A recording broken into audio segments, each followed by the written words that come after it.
रहते हैं, मैं अपनी लकड़ियों का गट्ठा वहाँ बेच करके भगवान सत्यनारायण का व्रत करूँगा। ऐसा मन में संकल्प लेकर के वह लकड़हारा वह चला गया। यह मन में विचार कर बूढ़ा आदमी लकड़ियाँ अपने सिर पर रख कर के जिस नगर में वह धनी लोग धनवान लोग रहते हैं, वह ऐसा सुंदर नगर है, उस रोज वह उस लकड़ियों का दाम उसे चौगना मिला। तब वह लकड़हारा दाम लेकर के अति प्रसन्न होकर के वह एक दुकान पर गया, जहाँ केला, फली, शक्कर, घी, दूध, दही आदि का चूर्ण बनाया। उसने सत्यनारायण भगवान का व्रत कुल सामग्रियों को लेकर अपने घर लाया और फिर उसने अपने भाइयों को बुलाकर, परिवार को बुलाकर और सबके साथ में भगवान का पूजन किया, व्रत किया। उस व्रत के प्रभाव से वह लकड़हारा धनवान हो गया, पुत्रवान हो गया। वह दुख जो कष्ट भोग रहा था, उसके कष्ट भी भगवान ने समाप्त कर दिए। यह सब भक्ति युक्त है, श्रद्धा भक्ति से करना चाहिए। यह अहंकार मन घमंड नहीं कर चलता है पूजा पाठ कथाओं में, इसलिए अपने मन में किसी प्रकार का अहंकार नहीं करना चाहिए। भगवान संसार समस्त सुख होकर वैकुंठ को चले जाते हैं और वह आशीर्वाद देते हैं उस लकड़हारे को, वह भी वैकुंठ को चला जाता है। मंगलम भगवान विष्णु मंगलम मंगलम मुद्रिकाक्षम मंगलाय तनो हरे। द्वितीय अध्याय तृतीय अध्याय। गुरुर्ब्रह्मा गुरु विष्णु गुरुर्देवो महेश्वरा गुरु साक्षात् परम ब्रह्म तस्मै श्री गुरुवे नमः। अखंड मंडलाकारं व्याप्तानेन चराचरं तत्पदं दर्शितं येन तस्मै श्री गुरुवे नमः। तुमेहो माता पिता बंधु सखा तुमेहो विद्या द्रविणं सर्वं मम देवदेव।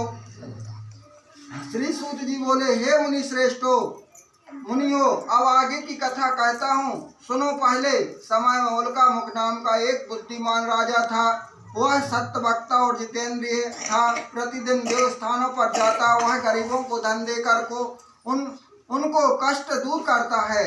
और उनकी पत्नी कमल के समान मुख वाली और सती साध्वी थी। भद्रशिला नदी के तट पर उन दोनों ने श्री सत्यनारायण का व्रत किया है। उस समय में वह एक साधु वैश्य आया।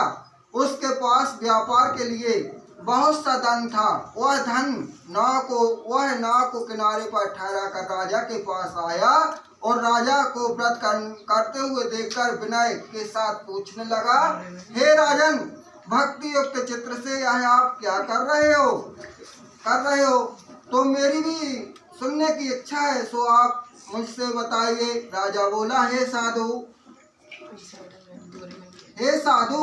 अपने बांधवों के साथ पुत्र आदि की प्राप्ति के लिए यह सत्यनारायण महाशक्तिवान सत्यनारायण भगवान व्रत कथा के लिए मैं कर रहा हूँ। मैं आज भी आप सुनो। राजा के वचन सुनकर साधु आदर से बोला, हे राजन, मुझ में इसका संविधान का हो, मुझे पता नहीं है यह व्रत किस प्रकार किया जाता है और किस दिन किया जाता है। हमको कोई पता नहीं है कि कैसे, आप हमें बताइए तो मैं भी आपको कथनानुसार व्रत को बताता हूँ। मेरे कोई संतान नहीं थी और इससे निश्चय ही होगी। राजा ने सब विधान उस व्यापार से निवृत्त होकर वह उनके साथ घर गया। वह साधु के लिए बताया। उसने अपनी स्त्री से संतान देने वाले इस व्रत का समाचार सुनाया और कहा कि जब मेरे संतान होगी तब मैं इस व्रत को करूंगा। साधु ने ऐसे वचन अपनी स्त्री लीलावती से कहा। एक दिन उसकी स्त्री लीलावती पति के साथ आनंदित होकर संतान धर्म में निवृत्त होकर के सत्यनारायण भगवान की कृपा से वह गर्भवती हो गई और 10वें महीने में उससे एक सुंदर कन्या का जन्म हुआ। दिनों दिन वह इस तरह बढ़ने लगी जैसे शुक्ल पक्ष में चंद्रमा बढ़ता है। कन्या का नाम कलावती रखा गया। तब लीलावती ने मीठे शब्दों में अपने पति से कहा कि जो आपने संकल्प लिया था भगवान का व्रत करूंगा, अब आप उसे करिए, क्यों नहीं करते पिताजी? तो साधु बोले, हे प्रिय, उसका विवाह पर करूंगा। अभी जन्म पर जो कथा का संकल्प किया था उससे साधु ने विवाह पर टाल दिया कि जब हम बेटी का विवाह करेंगे तब हम सत्यनारायण भगवान का व्रत कर देंगे, वह कथा कर देंगे। तब इस प्रकार अपनी पत्नी को आश्वासन दे वह नगर को चला गया। कलावती पितृगृह बहुत बड़ी हो गई और साधु ने जब नगर में सखियों के साथ अपनी पुत्री को देखा तो तुरंत नौकर को बुलाया, दूत को बुलाया और कहा कि पुत्री के वास्ते कोई सुयोग्य वर देख करके लाओ।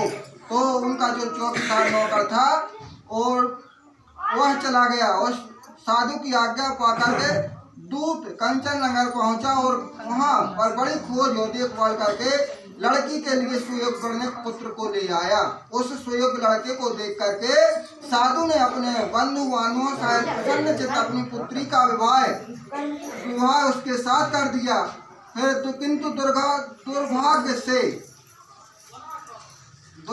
से विवाह के समय उस व्रत को भी भूल गया। उसने देखो एक बार तो कहा कि हम सत्यनारायण भगवान का कथा करके हम जन्म में कर देंगे, जन्म हो गया, उसने विवाह कर दिया। विवाह की कहा था कि विवाह पे कर देंगे, तो वह विवाह पे कथा भी नहीं की, वह भूल गया।